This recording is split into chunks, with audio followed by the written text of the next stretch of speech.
9 മാസത്തെ ബഹിരാകാശ വാസത്തിന് ശേഷം സുനിത വില്യംസും വിൽമോറും ഭൂമിയിലേക്ക് തിരിച്ചെത്തുമ്പോൾ എല്ലാവരും ആകാംക്ഷയോടെ കാത്തിരുന്ന ഒരു കാര്യം ഇരുവരുടെയും ആരോഗ്യസ്ഥിതി സംബന്ധിച്ചാണ്.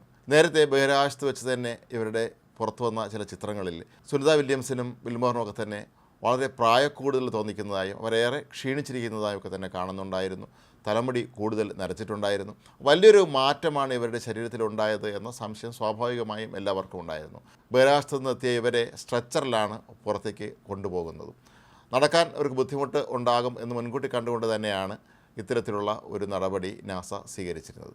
ഇവർ രണ്ടുപേരും ഇപ്പോൾ നാസയുടെ തന്നെ ഹൂസ്റ്റണിലുള്ള ജോൺസൺ ഇൻസ്റ്റിറ്റ്യൂട്ടിൽ ആണ്, അവിടെ വിദഗ്ധ പരിശോധനയിലാണ് ഇപ്പോൾ ഉള്ളത്. കുറച്ച് നാൾ ഇവരിവിടെ കഴിയേണ്ടി വരും.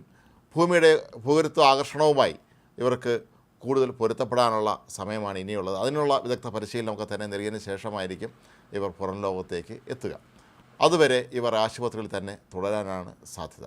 വിദഗ്ധ പരിശോധനയിൽ നിന്ന് മനസ്സിലാക്കുന്ന ഒരു കാര്യം ഇവരുടെ കാഴ്ചശക്തിക്ക് വലിയ തോതിലുള്ള കുറവുണ്ടായിട്ടുണ്ട് എന്നുള്ളതാണ്. ഇത് ബഹിരാകാശത്ത് പോകുന്ന 70% പേരിലും ഈ പ്രശ്നം ഉണ്ടാകാറുണ്ട് എന്നാണ് പറയപ്പെടുന്നത്.